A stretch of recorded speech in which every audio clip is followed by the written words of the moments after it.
भविष्यवाणी हो चुकी है और इस भविष्यवाणी का आधार बनी है हजारों साल पुरानी ईसाइयों की धार्मिक किताब बाइबल।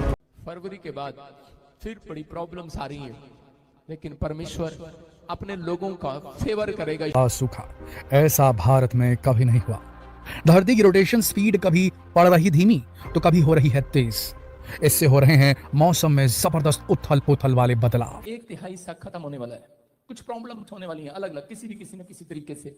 ये पवित्र आत्मा ने मुझे प्रार्थना में दिखाया था और मैं अब से नहीं बोल रहा हूँ, 3 साल से बोल रहा हूँ। ये रिपोर्ट बहुत बड़े खतरे का अलार्म बजा रही है। हिमालय क्षेत्र में कसेगा फ्लैश फ्लड का शिकंजा। रिकॉर्ड तोड़ होगा जो बहुत भयानक होगा, इसलिए आपको यहाँ पर बुलाया गया 2023 में कि आप लोग प्रार्थना करें। आपके रिश्तेदार, आपके परिवार, आपके जन जो भी यहाँ पर रहते हैं। बढ़ती जाएगी एवलांच की मुसीबत। बार बार होगा 1 अरब किलो वाला बर्फीला प्रहार।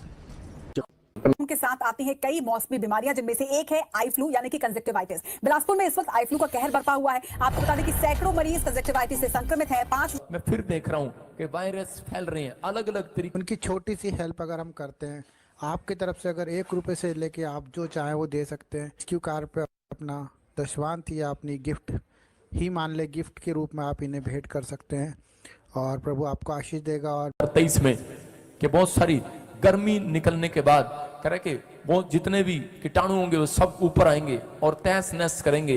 बहुत सारे मैं देख रहा हूं कि फॉरेन में भी, इंडिया में भी कि किसान लोग परेशान होंगे, सड़कों पर निकल आएंगे, क्योंकि बहुत सारे लोग अपनी जमीनों को बेचना स्टार्ट कर देंगे। बहुत सारे लोग कहेंगे कि ये जमीन अच्छा नहीं है, हमें फायदा नहीं हो रहा। लेकिन जो लोग इस समय विश्वास कर रहे हैं इन प्रार्थनाओं पर, परमेश्वर कह रहा है कि मैं तुम्हारा फेवर करूंगा यीशु मसीह के नाम में।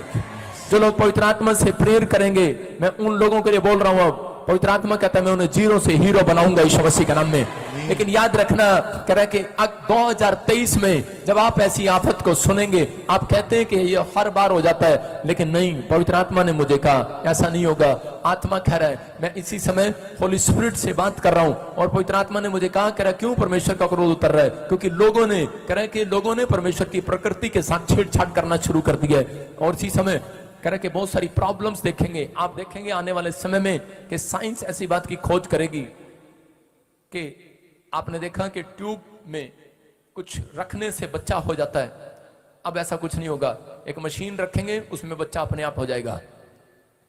ऐसी साइंस ऐसी ऐसी चीजें निकाल रही हैं, ऐसी ऐसी बातें आपके सामने आपको सुनने को मिलेंगी। अबलबा शबलबा बलबा शबलबा बलबा शबलबा बलबा शबलबा। मैं फिर देख रहा हूं कि वायरस फैल रहे हैं अलग अलग तरीके से।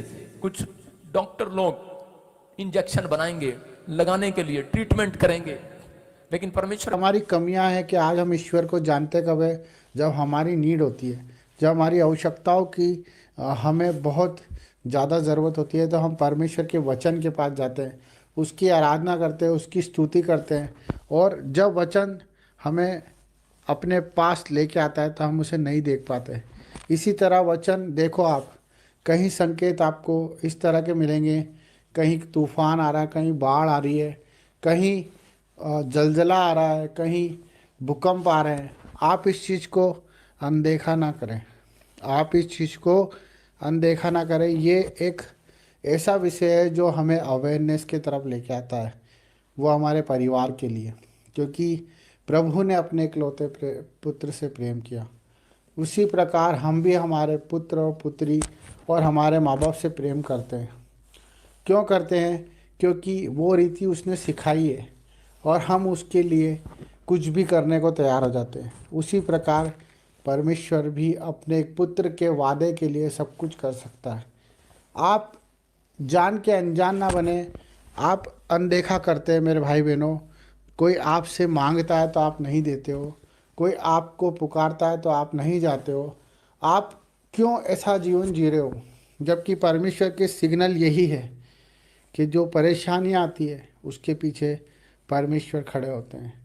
पर जो परेशानियों को देख के परमेश्वर को भूल जाता है, परमेश्वर भी उससे भूल जाता है। मेरे भाई बहनों, आज हम बहुत से भाई उन दुख उठा रहे हैं जो शरीर की पीड़ाओं में, पारिवारिक पीड़ाओं में, कर्जों में हैं, जो आज एहसान तले दबे हुए हैं, जो बोझ तले दबे हुए हैं, जो आज हिम्मत नहीं जुटा पा रहे, जो आज अपने परिवार को नहीं चला पा रहे, ये सब बातें प्रकृति के रूप में हमें सिग्नल देती है, जो परमेश्वर के वचन के द्वारा हमें, जिस तरह से एक पुलिस वाला आराधना करता है, जिस तरह से एक पार्लियामेंट के अंदर चीख चीख कर एक संविधान के लेकर, एक संविधान को लेकर, एक न्याय को लेकर परमेश्वर की जीविता का प्रमाण देता है, और इसी तरह परमेश्वर की प्रकृति भी उस चीज़ का प्रमाण देती है। जब नदी नाले सूख जाते हैं, जब आकाश काला हो जाता है और चंद्र ग्रहण होता है और सूर्य उदय होता है और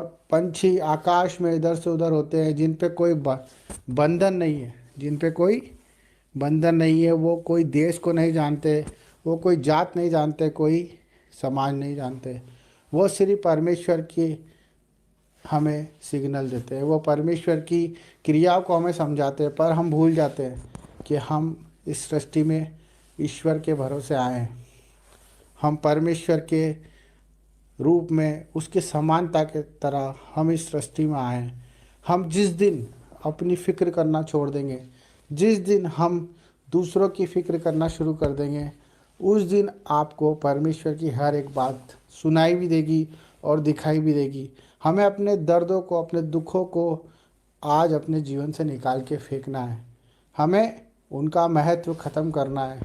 जो हमें लगता है कि हमारे बिना नहीं हो सकता, वो चीज़ों को हमें छोड़ना है मेरे भाई बहनों। हमें हर एक जिम्मेदारी को प्रभु को सौंपना है, हमें हर एक बात को प्रभु के हाथों में सौंपना है, चाहे वो कितनी भी बड़ी बीमारी क्यों ना हो, हमें परमेश्वर के हाथ में ही सौंपना है, चाहे वो कितना ही बड़ा संघर्ष क्यों ना हो।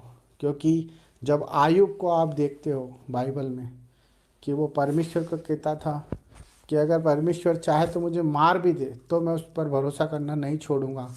हमारा भरोसा परमेश्वर पर होना चाहिए, क्योंकि न्याय का दिन निकट है, आपके न्याय का दिन निकट है, क्योंकि आपने जो करा है उसे आपको प्रभु के सामने रखना पड़ेगा। इसलिए मन फिराओ, पश्चाताप करो, प्रभु के करीब आओ, दुआएं करो, प्रार्थना करो, इसी से बचोगे, हर एक परेशानी से, हर एक तकलीफ़ से, कर्जों से, बीमारियों से। जब आप मन फिराओगे और अपनी गंदी आत्मा को छोड़कर परमेश्वर की पवित्र आत्मा को स्वीकार कर लोगे, यही सच्चा परमेश्वर हमसे चाहता है कि आप आपकी फ़िक्र छोड़ दें और परमेश्वर की प्रार्थना दुआ में लग जाएं।